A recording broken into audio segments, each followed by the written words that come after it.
It's January 18th, 1644, and another remarkable event is about to be uncovered by Arion, Rebecca, and Olly, the Retrospectors.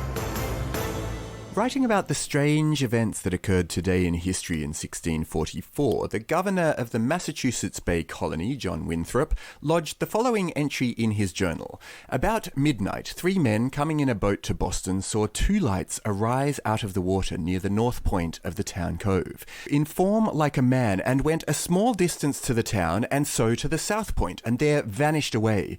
This was actually the second time he had recorded peculiar happenings in the sky, the first being 5 years earlier, but both incidents taken together are regarded as the very first recorded UFO sightings in American history. A full 300 years before Roswell. Yeah. So, you think that UFO sightings in the States are a 20th century phenomenon. Yeah, it's so fascinating to learn about the pre-space age encounters before there was any popular conception of flying saucers and little green men and all those other sci-fi tropes. They just didn't exist. People had to make sense of them within the context of their time. Yeah, comparing what you can see with things that you know from your own world is exactly what happened that first time that Arion referred to, when Winthrop documented that he'd seen what he thought was a glowing flying pig.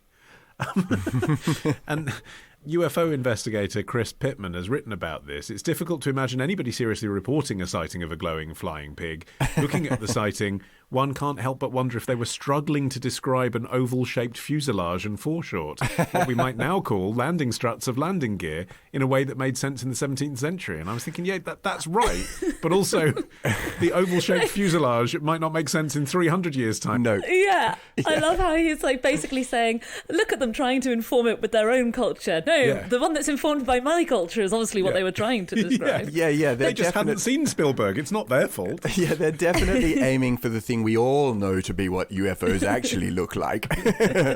Well, I think what makes the sighting that happened today in history particularly interesting is that there was an earlier one, as you mentioned, Arion, but that isn't necessarily an unexplained one. These men were in a boat going down the muddy river near Charlestown, Massachusetts, and they saw, as you mentioned, Olly, a figure of a swine that ran as swift as an arrow and up and down about 3 hours.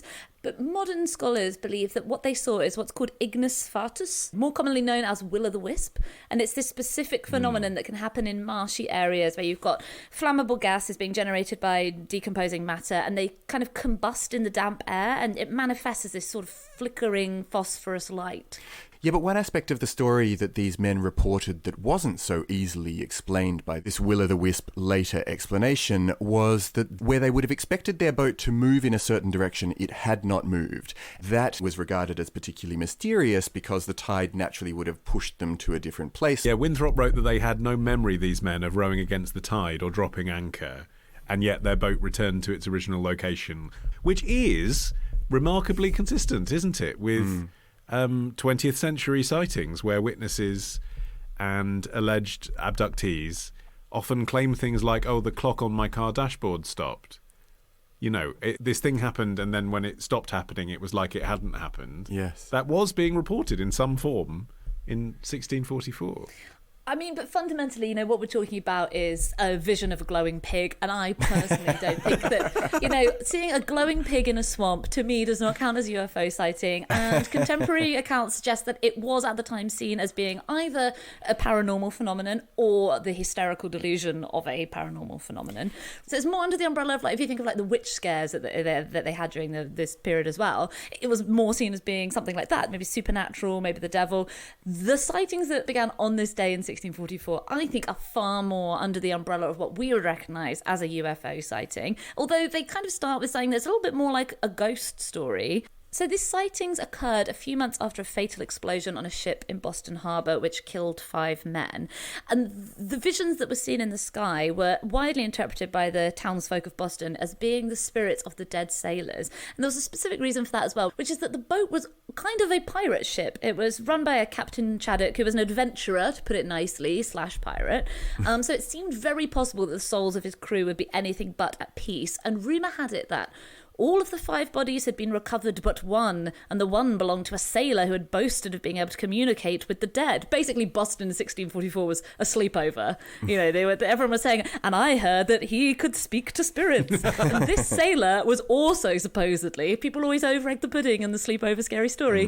This same sailor was the one who apparently snapped his pistol, setting off the spark that ignited the gunpowder and caused the fatal explosion. Well, except you have to remember that the people who are documenting this are missionaries who believe firmly in their religion. So if you've had an event like that, I mean, it seems ridiculous to then say, and the voices that we heard when we saw the weird things in the sky were ghost sailors being haunted by the devil, unless you're really religious. And then it kind of does make sense, because it joins it all together, doesn't it? It was the hand of the devil that was taking possession of his body that made him light the gunpowder on board that killed everyone, and therefore God has something to do, or at least the devil, the anti-God, has something to do with this thing that we're seeing, and therefore this paranormal thing and this UFO, which they didn't know the word, but this unidentified object we're seeing in the sky, is at least conceivably part of the same world as this new state religion we're trying to establish.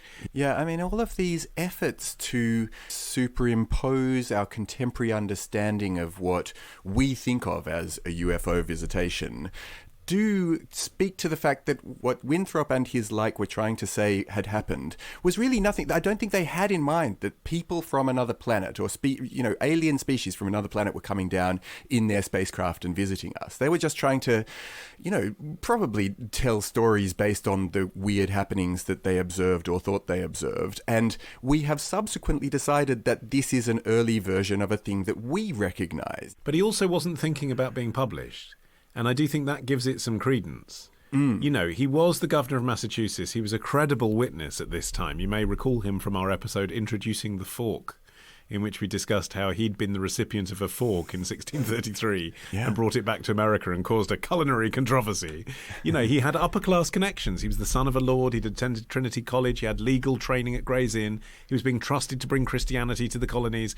And he was writing these journals only to be published after his death. They weren't published until 1790, over 100 years after this. So he wasn't trying to generate headlines here.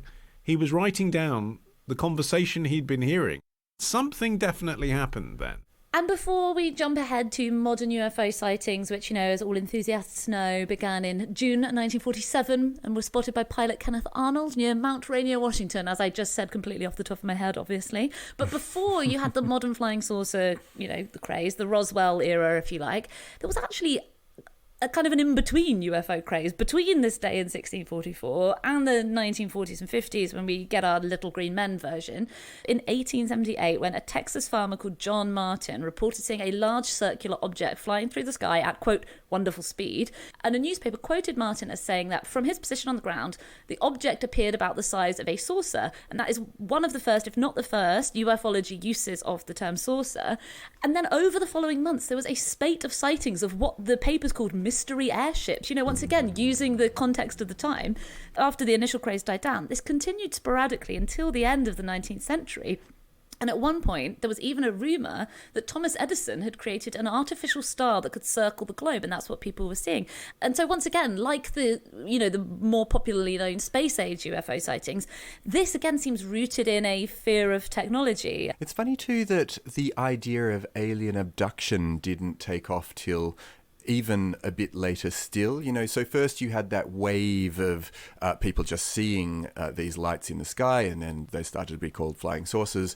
But then the business of people being taken by them is very largely traced back to the story of Betty and Barney Hill, who said they were abducted in 1961. And it's really this sort of prototypical abduction story where they came into contact with the sorts of beings that are now referred to by ufologists as greys, that sort of long, elongated X-Files looking alien. But it's after that whole business takes off, of people going, they're not just here to observe us, they're also taking us.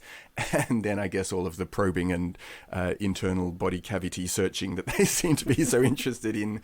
But the bit that's just so frustrating, because I'd like to believe it. I'm not just instantly cynical. I do believe there is life on other planets, so I'd like to believe that there is life that's intelligent enough that it's made contact with us, and we should take seriously people who have seen it.